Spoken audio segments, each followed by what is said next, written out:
Iminungkahi po ng Department of Environment and Natural Resources o DNR Pangasinan ang pagiging responsable sa pangangampanya sa mga kumakandidato para sa halalan 2025.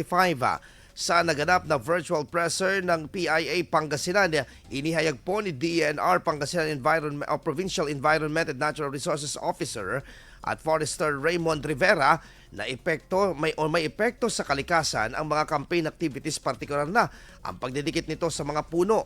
Aniya, kung nadidikitan o nabubutasan ang mga puno, madali itong pamugaran ng mga peste na pwedeng ikasira ng mga ito.